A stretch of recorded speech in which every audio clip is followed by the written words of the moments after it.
comme Paris. La conférence que je vous invite à regarder aujourd'hui s'intitule « Que fait-on quand on est étudiant en prépa HEC ?»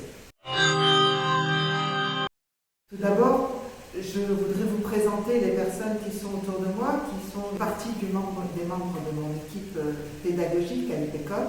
Olivier Rocheteau, qui est professeur de culture générale. Anne-Gaëlle Delay, qui est professeur de langue, plus particulièrement d'italien. Jean-Jacques Marciano, qui est professeur de mathématiques. Et j'ai demandé aussi à un professeur de mathématiques, à Jérôme, de pouvoir nous parler du passage entre la terminale et la prépa, qui est un passage qui est souvent anxiogène pour les élèves et que j'aimerais justement dédramatiser. La prépa aux écoles de commerce, sa force, c'est que c'est un équilibre des matières. Il y a 4 blocs qui sont interdépendants, mais qui sont importants. C'est d'abord le bloc des langues, LV1, LV2, qui grosso modo a les mêmes coefficients que la culture générale. La culture générale, c'est le bloc français et philosophie, une épreuve de contraction de texte ou de synthèse et une épreuve de dissertation de culture générale. Ensuite, il y a le bloc des mathématiques. Enfin, il y a le bloc de l'économie ou de l'histoire-géographie, géopolitique. La première question que, en tant qu'élève ou parent, vous vous posez, c'est est-ce que tout le monde est capable de faire une prépa aux écoles de commerce? Olivier?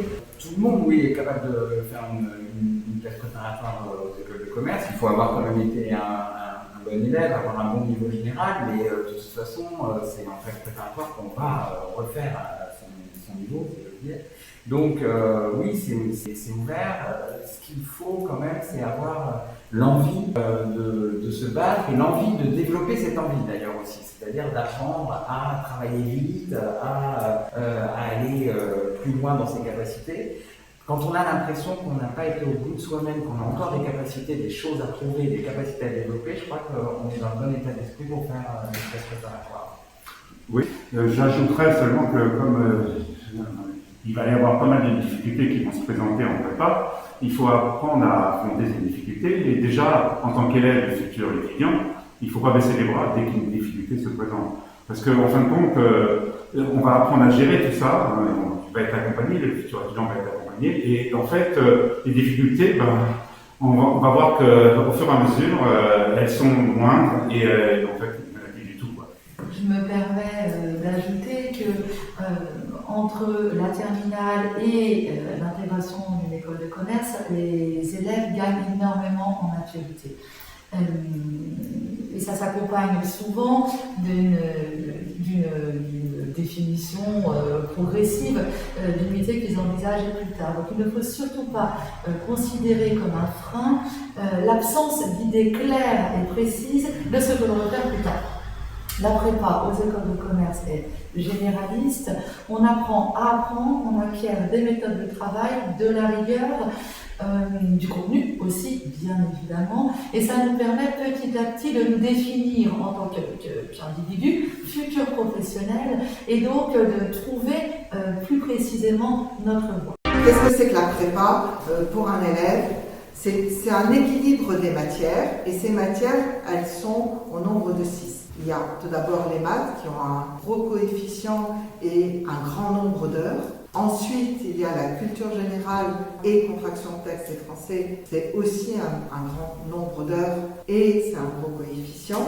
Il y a les langues LV1, LV2 et enfin, soit l'économie, soit l'histoire-géographie, géopolitique. Ces 4 grands blocs s'équilibrent et on demande à l'élève d'être soit dans un équilibre des matières, soit d'avoir une ou deux matières fortes pour réussir sa prépa. Je crois que c'est l'intérêt de la classe préparatoire, cette pluridisciplinarité, donc d'avoir ces différents pôles de disciplines qui s'équilibrent. Effectivement, il faut, là aussi je reprends sur l'envie, il faut avoir envie de développer, quel que soit son niveau de départ d'ailleurs, les différentes disciplines. C'est vrai qu'on insiste souvent sur la place, la prépondérance des mathématiques, que c'est quelque chose qui inquiète les élèves, les mathématiques inquiètent les élèves, alors que évidemment, je pense que c'est extrêmement important pour le développement de l'esprit et pour le développement de ses capacités. Je crois qu'on peut peut-être parler de ça d'abord, c'est d'ailleurs du lien, de l'importance des mathématiques, de ce qu'elles représentent dans la formation, et pour les élèves de terminale, leur dire comment, de quelle manière il y aura une transition et comment on peut passer en mathématiques de la terminale aux classes préparatoires. Alors Jérôme, comment ça se passe pour un élève de terminale? Bonjour à tous. Je suis effectivement enseignant en mathématiques au lycée en spé-maths, en terminale, ainsi qu'en prépa première année et deuxième année. Je souhaitais apporter quelques informations sur comment réussir en première année en prépa et la différence qui pouvait exister avec le lycée. Alors, pour intégrer une prépa HEC, le mieux c'est d'avoir fait une spé-maths, d'avoir pris la spécialité maths en terminale. Au minimum, les mathématiques complémentaires, mais la spécialité mathématique est plus adaptée. Pas besoin d'avoir choisi maths experte en plus. Alors tout d'abord, il n'y a pas besoin d'avoir la bosse des mathématiques au lycée pour réussir en prépa. Pour réussir en prépa, vous allez passer de 6 heures par semaine au lycée à environ 9 heures par semaine. Voilà, et un niveau correct en terminale suffit pour réussir en prépa. Qu'est-ce qui va se passer de différent? On va approfondir les notions de terminale et on va découvrir finalement une multitude de nouveaux thèmes. Et alors pour appréhender au mieux ce qui va se passer en classe prépa, le premier fondamental, c'est d'être irréprochable en calcul de base. Tout ce qui va être puissance, fraction, factorisation, dérivation. Et le deuxième fondamental, c'est de connaître la structure de vos cours. De passer du temps en terminale à apprendre, à comprendre la structure de vos cours, et évidemment leur contenu, et notamment la structure. Vous allez avoir besoin d'avoir les idées claires pour réussir en prépa. Et donc les différences fondamentales avec le lycée, alors vous allez être incité en prépa à encore plus suivre tous les conseils de vos enseignants par rapport au lycée, de faire confiance encore plus à vos enseignants que ce que vous pouvez faire au lycée, et à vous entraîner encore et encore sans vous décourager, afin d'acquérir des automatismes qui vous permettront d'acquérir beaucoup de confiance en vous. Et surtout, ce qui va vraiment vous faire plaisir en prépa en mathématiques, c'est qu'à force de travail, vous allez justement découvrir cette notion de plaisir en mathématiques qui va vous permettre d'en faire encore plus. Une fois qu'on a appris ce qu'était le plaisir en mathématiques, on ne s'arrête plus, et vous pouvez encore et encore continuer. Voilà quelques petits mots que je voulais apporter pour demain. J'aime beaucoup l'idée de Jean-Jacques de plaisir en mathématiques. Alors comment on acquiert le plaisir en mathématiques concrètement en classe préparatoire? Alors là, moi, de toute façon, c'est ma passion, donc je ne vais pas dire le contraire, hein, c'est ma langue maternelle, j'irais même. Et donc, je confirme ce que dit Jérôme, en tout cas par rapport au lycée, qu'en fait, on a une mauvaise image souvent des mathématiques qui nous freine dans l'ambition de faire une prépa. En fait, si on regarde l'expérience, il est prouvé que ceux qui arrivent à intégrer l'école de commerce dans le top 6, en moyenne, ce sont des étudiants qui n'étaient pas vraiment forts en mathématiques, comme on peut penser, qui étaient moyens. Et en fait, on peut y arriver sans être excellent en mathématiques, et même bon en mathématiques. Alors, puisque le programme est fait de telle façon qu'on reprend tout. Alors, bien sûr, avec le minimum de base, que précisait mon collègue Jérôme, c'est la base de calcul. Parce que c'est vrai qu'avec les machines à calculer, on ne sait plus calculer sans la machine. Et donc, nous, on est vraiment embêtés quand ils arrivent en prépa. Et là, ça met un frein pendant 2 ans. Mais sinon, à part ça, on a une mauvaise image des mathématiques. Parce qu'en fait, ce qu'on demande en prépa, les mathématiques, déjà, c'est une matière de sélection. Et donc, il faut savoir que le programme est fait de telle façon qu'on peut sélectionner. Et sélectionner comment, en fait? Il suffit de suivre nos conseils, puisqu'on formate les étudiants par rapport aux épreuves qui tombent.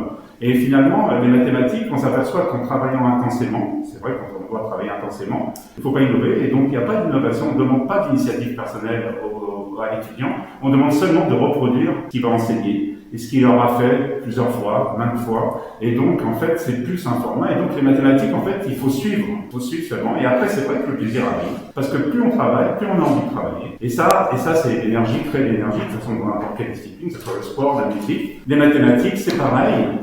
Il faut passer un cap. Et au bout d'un moment où on a passé ce cap, ça devient un plaisir. Et ça, suivez nos conseils, vous verrez.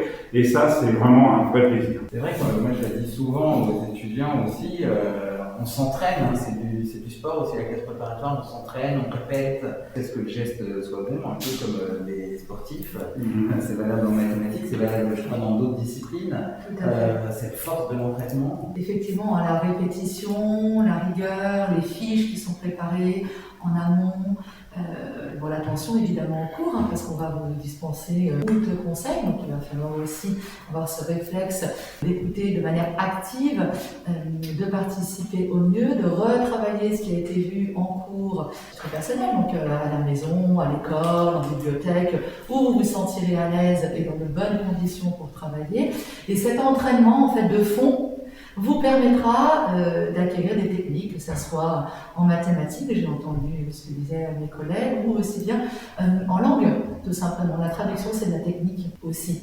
Donc plus vous allez vous entraîner, et puis plus vous allez prendre du plaisir à comprendre les subtilités d'un texte, à déceler une préposition qui va changer le sens d'une phrase, et vous allez vous amuser, en fait, à un moment donné, avec la langue. Et c'est très important de ne pas dissocier la rigueur, la méthodologie qui vous est enseignée, ça c'est indéniable, l'exigence qui existe en classe préparatoire, c'est certain, mais aussi le plaisir. Plus vous allez faire, plus vous allez prendre du plaisir, plus vous allez y arriver. Et c'est un entraînement de fond, effectivement, comme un sportif. En fait, ce qu'il faut retenir, c'est qu'en prépa aux écoles de commerce, il y a deux éléments. Il y a à la fois des automatismes à acquérir, et d'autre part, une réflexion, une méthodologie pour apprendre à réfléchir, à analyser. Et cette méthodologie, c'est essentiellement en culture générale et cette méthodologie de la pensée, de l'analyse, c'est en culture générale, en économie ou en histoire-géographie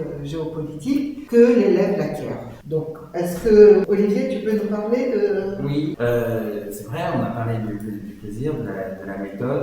Alors, pour le pôle de la culture générale, c'est effectivement un des 4 pôles dont on a parlé. Il est très important parce qu'on a parlé de méthode. Je crois que la principale méthode aussi, c'est que ce qu'on apprend en culture générale, et dans d'autres disciplines aussi, en classe préparatoire, c'est à poser des questions, à savoir poser un problème, à savoir poser un problème complexe d'une manière d'ailleurs simple pour pouvoir avancer vers des réponses. On a parlé de l'ambition et du plaisir.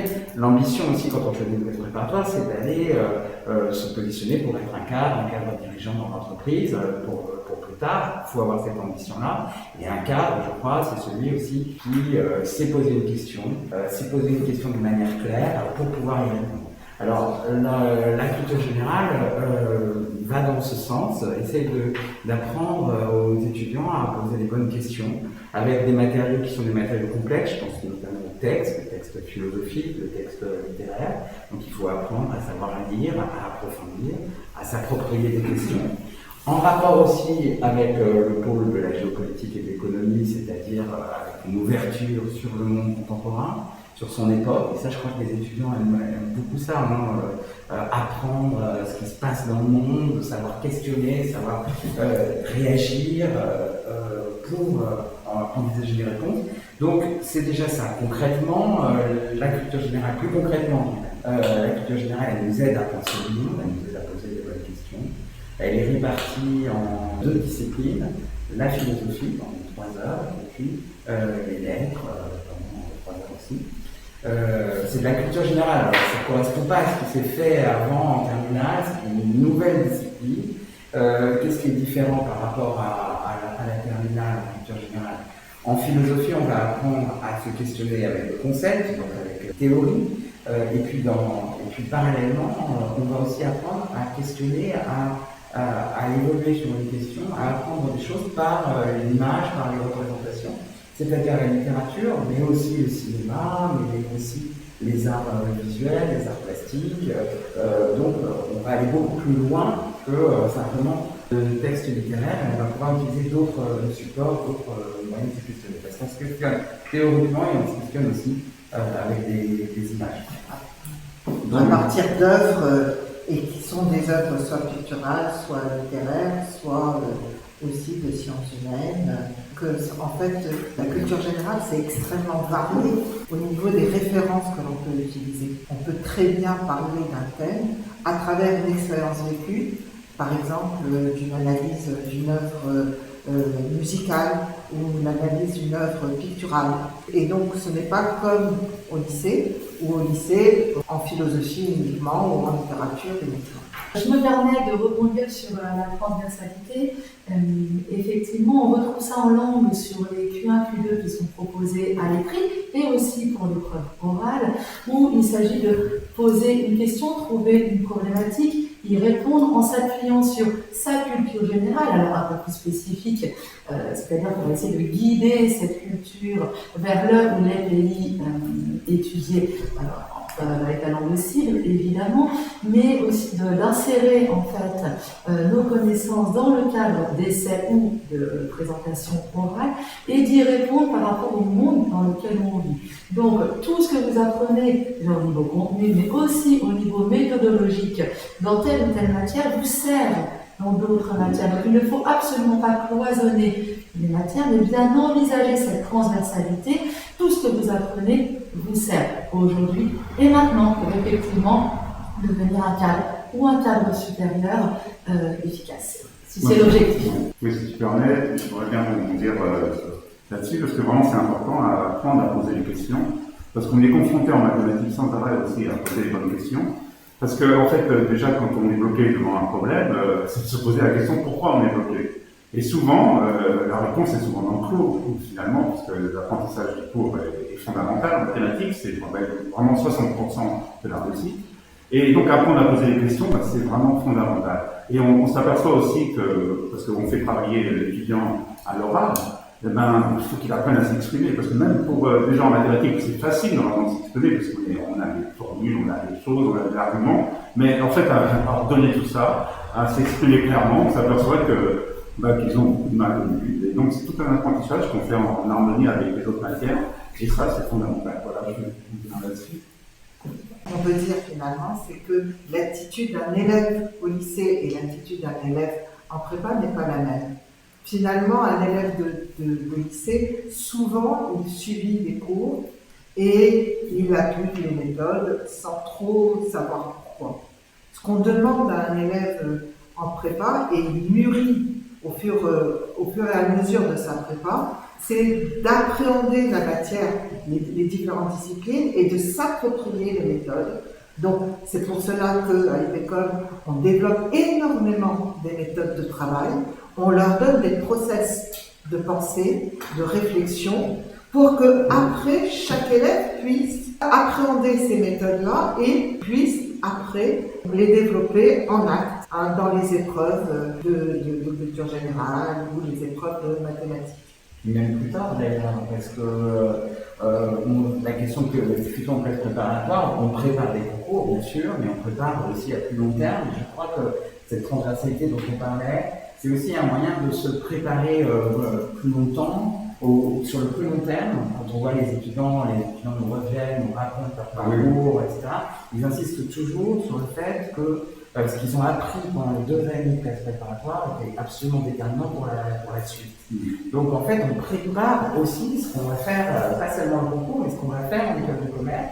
On prépare pour qu'une école de commerce soit la plus profitable possible, et même plus tard, sa carrière, parce qu'on a parlé de la transversalité, et puis ce qu'on développe, cette capacité à réfléchir, à poser des problèmes, dans une langue étrangère, dans des formalisations différentes, mathématiques, linguistiques, on va s'en servir tout le temps.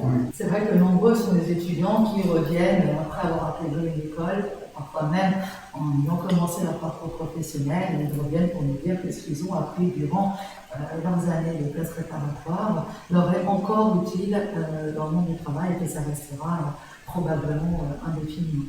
On se met dans une position de réussite et on acquiert ce qui va nous permettre de réussir. À travers des disciplines différentes, on acquiert une attitude face à des problèmes, face à des questions. Et c'est une attitude qui est à la fois une attitude intellectuelle, mais aussi une attitude psychique. C'est-à-dire qu'en fait, on apprend à se battre, on apprend à endurer, on apprend aussi les échecs. On apprend à ne pas savoir faire et à accepter finalement de se dire ça on ne sait pas, comment on fait pour revenir, comment on fait pour retravailler, comment on fait pour s'en sortir. Et ce sont des questions qui correspondent à des questions que tout être humain dans sa vie personnelle, mais aussi dans sa vie professionnelle, abordera. Moi je pense que c'est fondamental ce que dit Mme Reitman. En fait, moi j'apprends à se remettre en cause aussi, parce que c'est comme ça qu'on progresse. Et c'est vrai que souvent, on ne va pas cacher les choses. On a des notes très basses par rapport au lycée, Et c'est comme ça, c'est volontaire, la note ne représente rien. Et souvent, ce que je dis aux étudiants, c'est à chaque fois qu'on a une mauvaise note, c'est de se remettre en cause, ne pas chercher à dire que c'est la faute des autres. Et donc, si on se remet en cause, en fait, on voit que le progrès arrive facilement. On développe à la fois des capacités très concrètes, de méthode, je pense aussi à l'expression, parce que c'est quelque chose qui se développe beaucoup en classe préparatoire, l'expression, parce qu'on sait que pour les écoles de commerce, l'oral est très important, et dans les coefficients, là aussi, c'est pour toutes celles qui ont des notions d'expression. L'expression, elle se développe considérablement au cours des 2 années de classe préparatoire, je pense aussi en langue étrangère, mais effectivement, c'est pour ça qu'il y a des épreuves orales dans de nombreuses matières.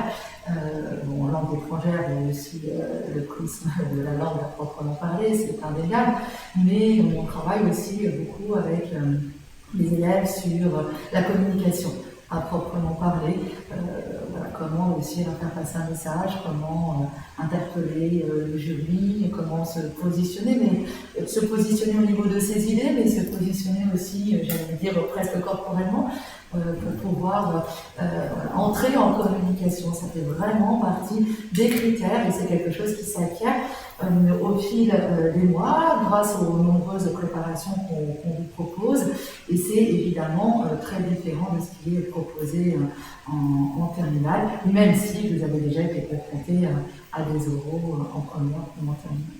Parce que c'est vrai qu'on parlait de l'entraînement, mais l'oral aussi, on s'entraîne à convaincre, à apprendre à pallier un interlocuteur, à l'accrocher, à accrocher son interlocuteur. Ça, c'est plutôt des choses d'ailleurs que les étudiants aiment faire. Enfin, ça dépend de chacun, mais quel que soit le niveau de départ, ça progresse là-dessus. Et ça fait partie aussi, cet entraînement à l'oral, cette participation, le fait qu'on puisse toujours communiquer aussi avec les enseignants, parce que parfois, en tout cas à l'école, donc on est toujours dans une communication active.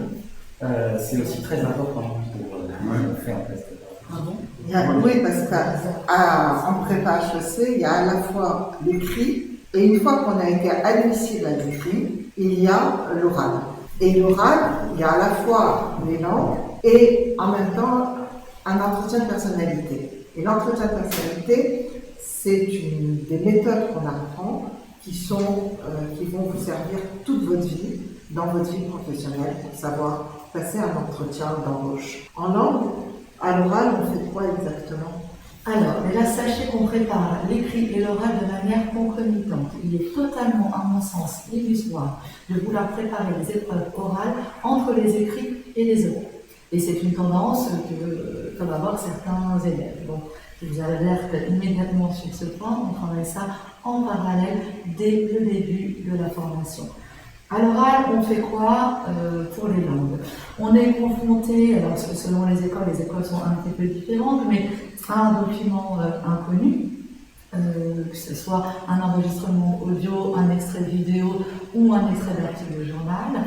Le candidat a une vingtaine de minutes pour préparer cet oral, qui sera donc découpé, on va dire, en 3 parties. Première partie, un résumé du document, environ 2 minutes, 2 minutes 30. Deuxième partie, un commentaire de ce document. Donc là, il s'agit de se détacher du texte et d'apporter des connaissances autres, de problématiser, d'orienter son discours. Donc là, on a une prise de parole de 7 minutes, 7 minutes 30.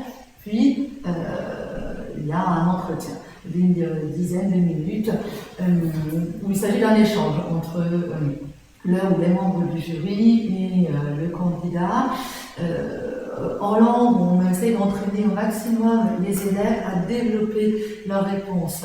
Je dis souvent à mes étudiants, il ne s'agit pas de me mettre moi en difficulté, de chercher la question à poser, mais voilà, je vous pose de manière spontanée 2-3 questions durant les 10 minutes. À vous d'apprendre à développer vos réponses et à vous positionner. Ce qui veut donc dire qu'il faut avoir des capacités de communication, comme on l'a dit précédemment, des capacités linguistiques, comme on travaille tout au long de la formation en prépa, et aussi évidemment connaître le ou les pays que l'on cible dans la langue choisie.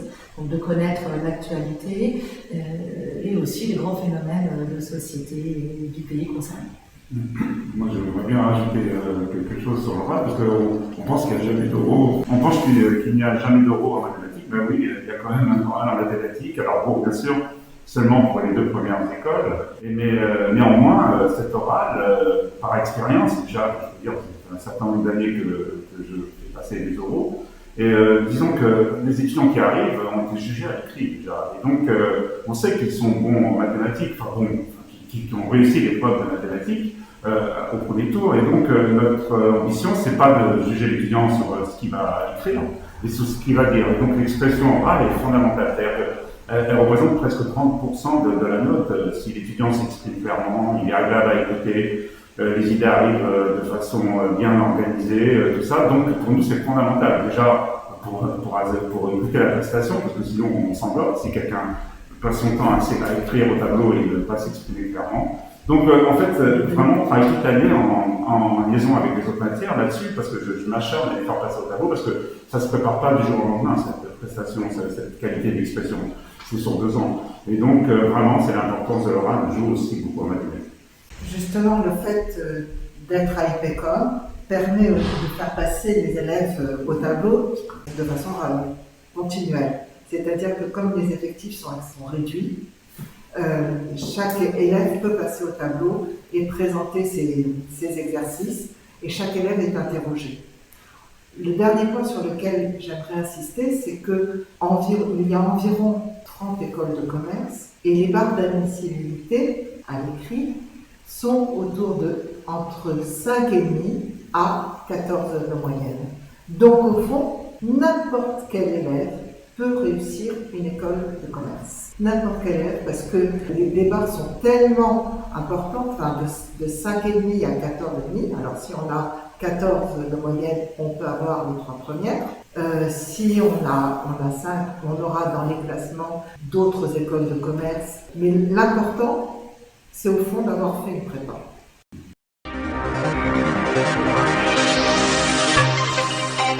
IPECOM Paris.